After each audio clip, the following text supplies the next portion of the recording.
E aí, gente, tudo bem? Hoje eu vou mostrar pra vocês a cidade de Tapas e Beijos. Sei que tem muita gente que tem curiosidade, né? É um seriado que ficou na memória de muita gente, era algo muito engraçado, faz muito sucesso no Twitter, né? Os memes, as falas, as frases da Sueli e da Fátima. E a gente vai mostrar hoje cada cantinho pra vocês desse seriado, né? Que inclusive repetiu agora, acho que na pandemia.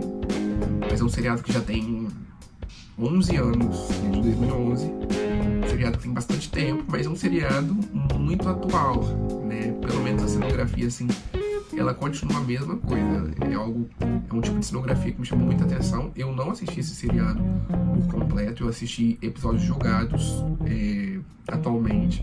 Na época era um tipo de humor, eu tava no ensino médio também, né? Mas era um tipo de humor que não me chamava atenção.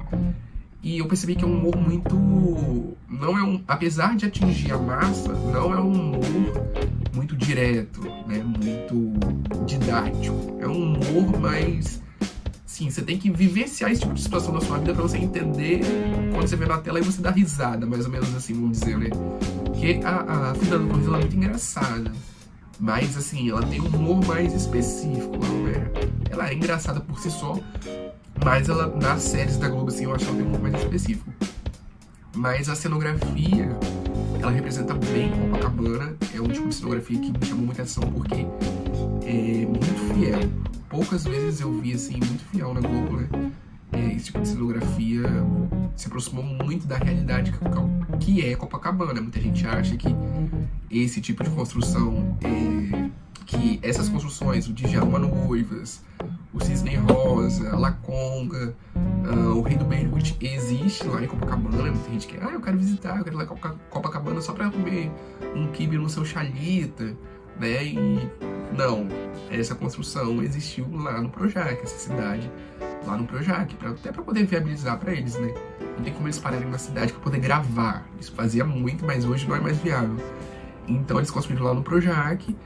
E nesse vídeo eu vou mostrar pra vocês um pedacinho, né, do projeto, como que ficou. Me baseei nas fotos do seriado, tirei alguns prints, visitei Instagram de gente que chegou a visitar, ou que fez figuração, ou que participava da equipe técnica do seriado.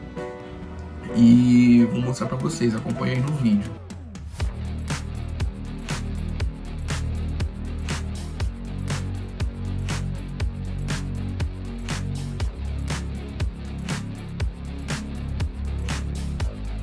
Bom, gente, como vocês viram aí, eu mostrei pra vocês o projeto final, né? Como é que ficou o desenho dessa cidade no programa Lumion. Essa cidade de Tapas e Beijos, ela não é uma cidade muito grande, né? Ela é uma cidade de 1000 metros quadrados. Então, assim, ela é só uma avenida e ela é rodeada de chroma key. Né? O chroma key, pra quem não sabe, é esse telão azul que no cenário lá ele fica um telão azul, e quando vai para edição você pode colocar qualquer coisa, você pode aumentar a proporção do cenário sem de fato ele realmente existir. Mas aí Tapas e Beijos é uma cidade que retrata a Copacabana, mas onde ela é construída no Projac é uma cidade muito pequena, é uma cidade de 1000 metros quadrados. Comparando, aí você tá falando assim, nossa, mas você acha 1000 metros quadrados pequeno? Comparando uma cidade, por exemplo, sei lá, o Sétimo Guardião, que tinha 20 mil metros quadrados, 1000 metros quadrados é muito pequeno. Geralmente cidades da Globo tem 5 a 7 mil metros quadrados, entendeu? Então, assim, Tapas e Beijos era só uma rua, entendeu? Uma rua com os comércios na calçada, assim. Mas pra quem não sabe, Tapas e Beijos era um seriado que ficou aí umas 3, 4 temporadas no ar. Ficou 4 ou 5, falei errado, 4 ou 5 temporadas no ar. E ela contava a história das duas personagens principais, que era Andréa Beltrão e a Fernanda Torres, a Fátima e a Sueli. Elas moravam no subúrbio, mas trabalhavam em Copacabana numa loja de noivas, que vende vestido de noiva, vende vestido de noiva. E ali acontecia muitas confusões com as personagens. Cada um tinha suas particularidades e elas eram amigas, então elas às vezes se metiam na mesma confusão, às vezes era algo mais distinto, assim, mas todo mundo que naquela rua ali se envolvia na mesma confusão. Então era um seriado, a cada semana passava uma vez por semana, e a cada semana acontecia alguma coisa diferente, alguma confusão diferente, assim, né? A Andréa Beltrão com o personagem do Fábio Assunção e a Fernanda Torres com o personagem do Vladimir Brista. Aí tinha o seu Xalita também, que era o dono ali do botequim árabe também, que se envolvia com elas nas confusões, né? E tinha um advogado que queria que fazia o intermédio para eles poderem se separar. Acho que a Fernanda Torres queria se separar do Vladimir Brista e tinha um advogado no meio. O Vladimir Brista, ele era meio mulherengo, enganava a Fernanda Torres. A Andréa Beltrão acho que gostava do Fábio Assunção e ele tinha uma filha rebelde que empatava os dois. Era bem engraçado. Hoje eu já vi alguns episódios e achei bem engraçado, dei boas gargalhadas, assim, né? Não vi todos os episódios, mas eu assim, já dei boas gargalhadas. Mas o que me chamou a atenção na época, em 2011, era a Cidade Cenográfica, né? A Cidade Cenográfica, assim, poucas da Globo, assim, que eu vi. A Globo, ela sempre se sai muito bem na questão de cenografia de todos os seus trabalhos, todos. Mas essa Cidade Cenográfica me chamou muita atenção porque ela, assim, retratava muito bem. Parecia muito fiel mesmo. Quem, assim, não via fotos do Chroma, realmente achava que ficava... Eu já vi pessoas querendo saber onde fica em Copacabana o Djalma Noivas, o restaurante do seu Xalita, a La Conga, que é uma boate, o armarinho do Armani, importadora lá, o bar Cisne Rosa. Porque realmente, assim, fidelizou muito bem Copacabana. Direitinho, assim, o bairro é direitinho igual é Copacabana de fato. Até hoje, assim, é muito parecido. Por mais que tenha 10 anos esse seriado, é um seriado que a cenografia ela chegou muito próximo mesmo, bem real, bem fiel mesmo a Copacabana do Rio de Janeiro de fato, a qual existe lá. Bom, isso aí é uma explanada para vocês verem que tem uma noção mais ou menos de como realmente, assim, é pequeno, não é uma cidade grande, enorme, tem várias esquinas e tal, não sei o que, mas ficou legal. Eu particularmente gostei bastante desse resultado, ficou algo bem contemporâneo mesmo, bem real.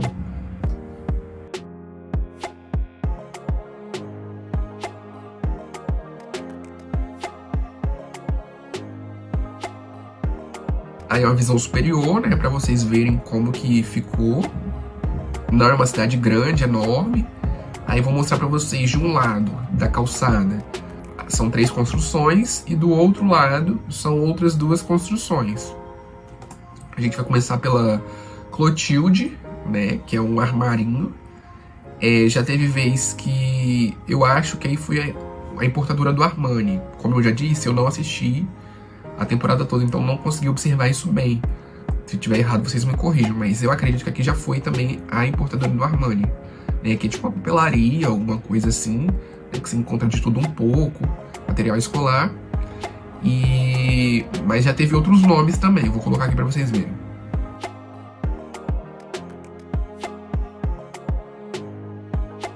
Do outro lado, a gente tem o prédio do Rei do Beirute, que é onde o seu Xalita trabalhava, o Flávio Migliati.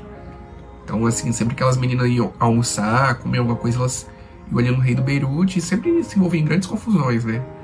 Alguns barracos, confusões, mancadas, era ali mesmo. É uma construção bem característica de Copacabana, dá pra vocês verem o tipo de janela. O tipo de cor também é sempre... Copacabana, ela tem muita influência do modernismo, né, da arquitetura modernista, e muito do branco, do rosa, um tom pastel, com curvas, com retas. Então, assim, parece mesmo que a gente está em Copacabana. Do lado do Rei do Beirute, a gente tem o Copafly.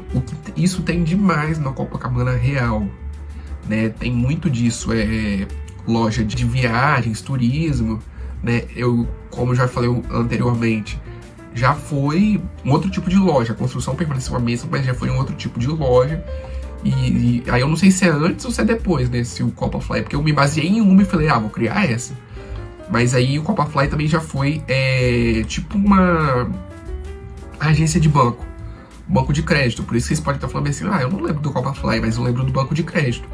É porque era nessa construção, só que em uma temporada eles adotaram o Copa Fly e outra temporada eles adotaram o banco de crédito. Qual que veio primeiro eu não vou saber. Não vou saber porque eu não assistia a série. Já vi alguns episódios, mas episódios soltos, né? Alguns jogados, assim. Eu me baseei com fotos das pessoas que postavam no Instagram e fui lá e baixava e joguei numa pasta e desenhei, entendeu? Do outro lado da rua, a gente tem... Vou mostrar um panorama aí pra vocês. A gente tem o Cisne Rosa, que é um bar. Tem a Laconga. Tem a portaria de um prédio, né? Na parte de cima. E tem o Djalma Noivas, que são duas construções só do outro lado da rua. Nelas tem... Se divide, né? Se fragmenta em várias outras. Mas, propriamente dito, a gente só tem duas construções. Aí a gente tem o Djalma Noivas, né, que é o que dá a ambientação total, o sentido total da história, né, porque as duas personagens principais, elas trabalham numa loja de aluguel de noivas, e elas vivem de guerra com a mulher, a primeira dama, vamos dizer assim, né, a mulher do dono da loja, que ela trabalha aí também, mas ela não dá mole pra nenhuma das duas, e elas vivem em pé de guerra, brigando, falando mal da outra, fazendo fofoquinha, aquelas coisas, né. E do lado a gente tem a portaria de um edifício Pinheiro. Do lado do edifício Pinheiro a gente tem a Laconga, que é uma boate, né? E do lado da boate tem o bar Cisne Rosa, tipo um barzinho assim, um pé sujo. Sempre tem um pé sujo, tem um botequim, tem um negócio mais arrumado, né? Aí tem um negócio mais gourmetizado. Sempre assim, um do lado do outro, ou muito próximo. Isso é o Rio de Janeiro, é sempre desse jeito, assim. Então, aqui no mapa que vocês estão vendo, ela em volta ela tem vários outros cenários, né? Dá pra perceber aqui que atrás dela tem o Divino, não sei se vocês conseguem reconhecer. Ali a piscina da Casa do Tufão. E do outro lado dela aqui tem uma cidade que é Caminho das Índias, né? Era o Rajastão de Caminho das Índias. Então ela era vizinha do Divino e de Caminho das Índias. É uma cidade muito pequena, vocês podem acompanhar aqui, aí, ó, que tá vendo que ela é bem minúscula. E em comparação à outra ali, olha a proporção do Divino. Olha o tamanho enorme que o Divino é. Olha a proporção de Caminho das Índias. Isso é só um pedaço, tem mais pra cá, é porque a foto aqui não mostrou, mas o Rajastão de Caminho das Índias ele é bem enorme também. Uma outra coisa assim que pode gerar dúvida é que vocês podem falar bem assim, mas isso aí eu não lembro de estar construído, isso aí eu não lembro o nome dessa loja, não tá errado, não sei o que acontece? Eles começaram com uma cidade cenográfica e a cada ano eles meio que davam uma mini renovada, né? Os principais núcleos eles deixavam, né? Que é, por exemplo, Djalma Noivas ficou até o final. O Rei do Beirute, que é o botequim do Seu Chalita, ficou até o final. A Laconga ficou até o final. Porque esses estabelecimentos, eles pertenciam aos personagens principais, entendeu? Mas, por exemplo, tem um armarinho aqui que se chama Clotilde. Em alguma temporada, ela se chamou Clotilde. Em outro, ele foi o armarinho do Armani, a importadora. Entendeu? Então, assim, ele mudou de nome. E assim vai, entendeu? Mas os principais ficaram até o final. Agora, as construções adjacentes, que às vezes não tinha nenhum personagem ou não tinha tanta importância assim, vamos dizer, né? Que ficava ali mais para dar uma vivência, uma ambientação que ali a gente estava mergulhado no universo de Copacabana. Continuou ali, mas eles mudaram. Não sei, às vezes a Globo tem sempre muito disso, né? Tipo assim, sempre quer renovar pra dar um sangue novo, uma nova vivência, né? Sei lá, às vezes pra melhorar, às vezes melhora, às vezes surte efeito, às vezes piora, às vezes não fica tão bom. Mas enfim, é isso. As ruas que Tapas e Beijos tem como referência é a Rua Barata Ribeiro, a Hilário Gouveia e a Avenida Nossa Senhora de Copacabana. Aqui nesse projeto, eu peguei e desenhei, fiz uma rua e as duas perpendiculares. Em uma eu plotei, eu fui no Google Earth, plotei, vocês vão ver ali atrás, que é uma imagem que vai estar parada, ela não vai se movimentar, vai ficar parada, e ali vocês vão ver alguns detalhes assim, parados, né? E eu plotei, fui no Google Earth, peguei e plotei aqui no desenho, pra não ficar aquele verde, assim. Porque o que acontece? O Lumion, ele é um enorme gramado com o céu. Então, pra dar uma vivência que realmente ali eu tava em Copacabana, do lado eu fiz alguns muros pinchados, né, com algumas grafite, algumas artes. E de um lado eu plotei as fotos de um prédio, assim, né, de uma rua movimentada.